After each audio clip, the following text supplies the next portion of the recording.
Assalamualaikum warahmatullahi wabarakatuh. Perkenalkan, nama saya Fajar. Saya dari UPB di Jakarta ingin mengerjakan diskusi 8 pengantar sains data atau STDA 4101. Nah, di mana pada kali ini saya akan mempresentasikan materi tentang contoh aplikasi artificial intelligence atau AI di suatu bidang. Nah, bidang yang saya pilih ini adalah bidang kesehatan dengan contoh aplikasi yaitu radiologi, AI radiologi. Nah, di mana AI radiologi adalah pemanfaatan kecerdasan buatan untuk membantu dokter dan tenaga medis dalam membaca serta menganalisis citra medis seperti ronsen, CT scan, dan juga MRI. Nah, saya memilih contoh ini karena AI radiologi memiliki manfaat yang sangat nyata dalam dunia kesehatan. Teknologi ini dapat membantu mempercepat analisis hasil pemeriksaan, mendukung deteksi dini penyakit, dan juga meningkatkan efisiensi pelayanan kesehatan.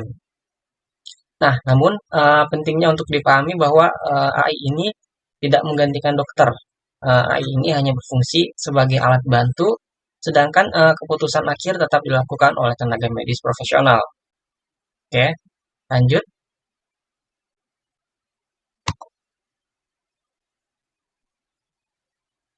Nah, pada slide 2 ini atau alur presentasi, di mana sebelum masuk pembahasan yang utama itu saya akan menjelaskan terlebih dahulu alurnya atau alur presentasi saya ini.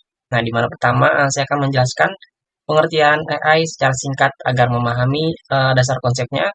Yang kedua, saya akan membahas contoh aplikasi AI di bidang kesehatan yaitu AI radiologi. Yang ketiga, saya akan menjelaskan tipe-tipe AI yang digunakan dalam aplikasi tersebut, seperti Neuro, AI, Machine Learning, Deep Learning, dan juga Computer Vision. Nah, yang keempat, saya akan membahas manfaat tentang serta etika penggunaan AI di bidang kesehatan.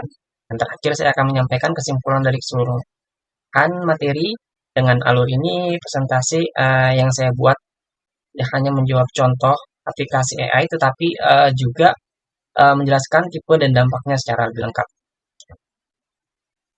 Lanjut, slide 3.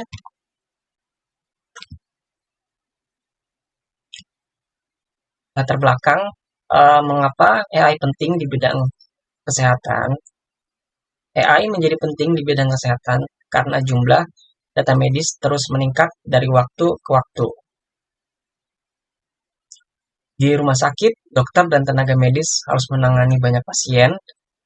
Selain itu, hasil pemeriksaan seperti ronsen, CT scan, dan MRI juga harus dibaca dengan cepat dan teliti. Dalam kondisi seperti ini, AI dapat membantu tenaga medis untuk mengenali pola-pola tertentu pada data medis. Misalnya, AI dapat membantu menemukan area yang mencurigakan pada gambar ronsen atau CT scan. Dengan bantuan AI, proses pemeriksaan dapat menjadi lebih cepat dan efisien. Namun, tetap ada batas pentingnya, yaitu harus diperhatikan, yaitu AI bukan pengganti dokter. Ya. AI hanya membantu memberikan analisis awal atau rekomendasi, sedangkan keputusan akhir tetap harus diverifikasi dan ditentukan oleh dokter. Jadi, peran AI dalam kesehatan adalah sebagai pendukung keputusan medis, bukan sebagai pengambil keputusan utama.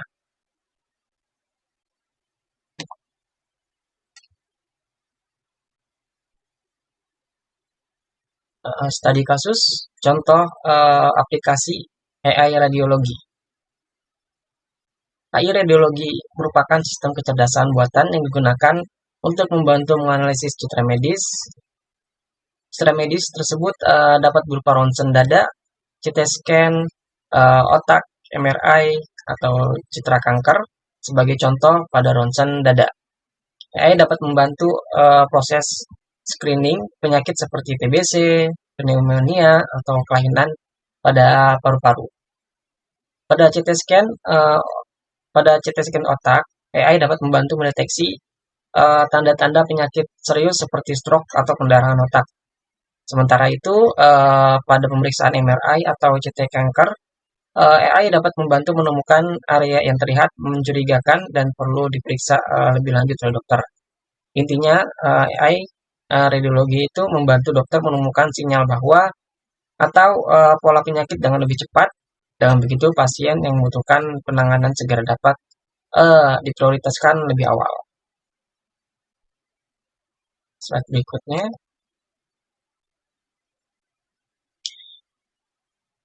cara kerja AI radiologi. Nah, pertama, sistem AI membutuhkan data citra medis seperti gambar ronsen, CT scan, dan MRI. Data tersebut biasanya sudah diberi label oleh tenaga medis, misalnya gambar normal dan gambar yang menunjukkan adanya kelainan. Nah, yang kedua, training AI atau data tersebut digunakan untuk melatih sistem AI. Pada tahap ini, AI belajar dari banyak contoh gambar agar dapat mengenali perbedaan antara kondisi normal dan kondisi tidak normal. Ketiga, setelah proses pelatihan selesai, AI mulai mampu mengenali pola visual pada gambar medis. Jadi AI dapat menemukan bercak, bayangan, atau bentuk tertentu yang berkaitan dengan penyakit. Yang keempat, ketika diberikan gambaran medis baru, AI dapat memberikan prediksi awal. Nah, prediksi tersebut itu bisa berupa tanda pada area yang mencurigakan atau skor resiko. Yang kelima, hasil dari AI tetap harus diperiksa oleh dokter, dan dokter akan menilai apakah hasil analisis AI tersebut benar, perlu ditindaklanjuti, atau masih membutuhkan pemeriksaan tambahan. Jadi, catatan penting adalah hasil AI, bukan diagnosis akhir. Ya, AI hanya memberikan analisis pendukung, sedangkan diagnosis akhir tetap menjadi tanggung jawab dokter. Lanjut, slide 6. Slide berikutnya. Tipe AI yang digunakan. Nah, pada AI radiologi itu terdapat beberapa tipe AI atau teknologi AI yang digunakan. Pertama adalah Neuro AI. Neuro AI adalah jenis AI yang dibuat untuk menjalankan tugas tertentu saja. AI radiologi termasuk Neuro AI karena sistem ini hanya fokus pada satu tugas. Khususnya yaitu menganalisis citra medis. AI ini tidak memiliki kemampuan berpikir umum seperti manusia. Yang kedua adalah machine learning. Machine learning adalah teknologi yang memungkinkan sistem belajar dari data. Dalam AI radiologi, sistem belajar dari banyak gambar medis dan label penyakit. Semakin banyak dan semakin baik data yang digunakan, maka kemampuan AI dalam mengenali pola juga dapat meningkat. Yang ketiga adalah deep learning, di mana merupakan bagian dari mesin learning yang menggunakan jaringan saraf tiruan. Teknologi ini sangat cocok untuk menganalisis gambar karena mampu mengenali pola yang kompleks. Misalnya perbedaan kecil pada jaringan tubuh atau area mencurigakan pada hasil ronsen. Yang keempat adalah computer vision. Computer vision adalah cabang AI yang memungkinkan komputer untuk memahami dan memproses gambar.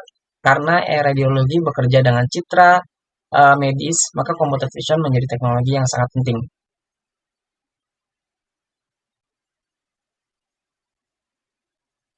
Lanjut. Manfaat AI radiologi. AI radiologi memiliki beberapa manfaat penting dalam bidang kesehatan, di mana manfaat pertama adalah analisis lebih cepat. AI dapat membantu membaca citra medis dalam waktu yang lebih singkat, sehingga dokter bisa mendapatkan gambaran awal kondisi dengan lebih cepat. Nah, manfaat yang kedua adalah deteksi dini penyakit. Dengan bantuan AI, tanda-tanda penyakit dapat ditemukan lebih awal. Jadi deteksi ini tuh sangat penting karena semakin cepat penyakit diketahui, semakin cepat pula pasien bisa mendapatkan penanganan.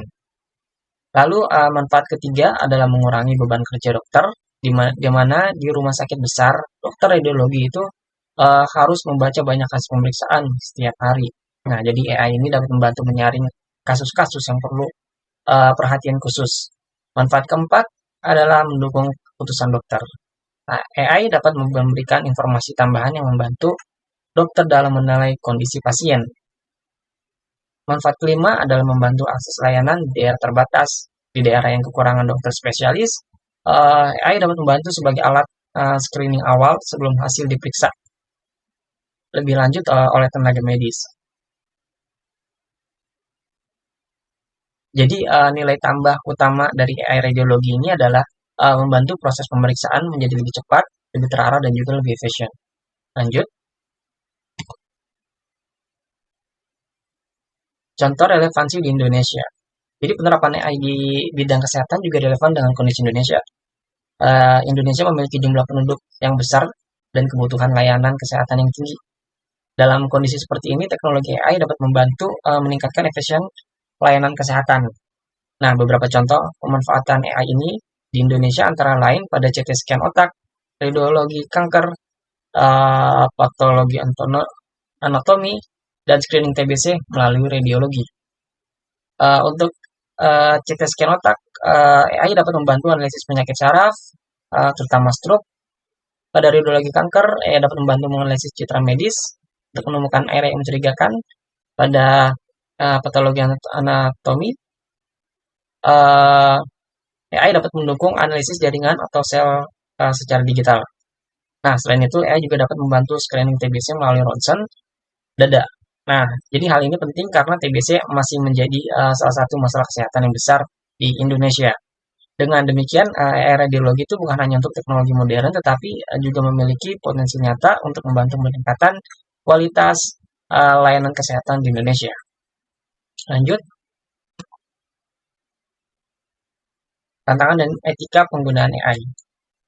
Meskipun AI radiologi memiliki banyak manfaat, penerapannya juga memiliki tantangan. Tantangan pertama adalah privasi data pasien. Data kesehatan adalah data yang sangat sensitif. Oleh karena itu, data pasien harus dilindungi dan tidak boleh disalahgunakan. Nah, tantangan kedua adalah bias dan kualitas data. AI belajar dari data. Jika data yang digunakan tidak beragam atau kurang berkualitas, maka hasil analisis AI bisa menjadi kurang akurat atau tidak adil untuk kelompok pasien tertentu. Tantangan yang ketiga yaitu adalah risiko salah prediksi. AI tetap dapat melakukan kesalahan karena itu hasil AI tidak boleh langsung dijadikan diagnosis akhir tanpa pemeriksaan dokter. Tantangan keempat yaitu infrastruktur dan juga biaya untuk menerapkan AI. Rumah sakit membutuhkan perangkat jaringan, keamanan sistem, juga sumber daya manusia yang siap digunakan tersebut. Karena itu prinsip penting dalam penggunaan AI di kesehatan yaitu membantu, tetapi manusia tetap bertanggung jawab.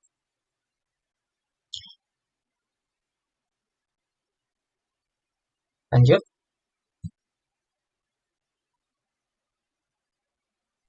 Berdasarkan pembahasan tadi dapat disimpulkan bahwa AI radiologi adalah salah satu contoh nyata aplikasi AI di bidang kesehatan. AI radiologi digunakan untuk membantu menganalisis citra medis seperti ronsen, CT scan, dan MRI secara cepat dan juga terarah. Nah, tipe utama yang digunakan adalah Neuro AI karena sistem ini hanya bekerja pada tugas tertentu yaitu menganalisis citra medis. Selain itu, AI radiologi juga menggunakan teknologi mendukung seperti machine learning, deep learning, dan computer vision. Nah, manfaat AI radiologi antara lain mempercepat analisis, membantu deteksi dini penyakit, membantu deteksi dini penyakit, mengurangi beban kerja dokter, mendukung keputusan medis, dan membantu layanan kesehatan di daerah yang kekurangan dokter spesialis. Namun AI tetap harus digunakan secara aman, etis, dan bertanggung jawab. Jadi AI yang baik bukan hanya cepat dan akurat, tetapi juga harus menjaga privasi data pasien dan tetap diawasi oleh manusia.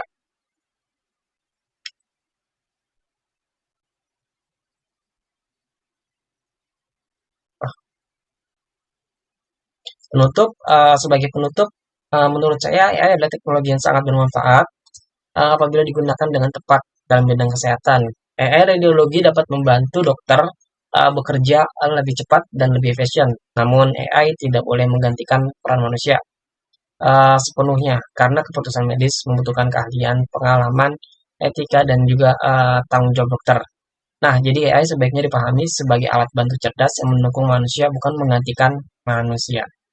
Demikian presentasi tentang contoh aplikasi AI di bidang kesehatan yaitu AI radiologi. Terima kasih atas perhatiannya. Saya Fajar Sumarna dari PBJ Jakarta. Wassalamualaikum warahmatullahi wabarakatuh.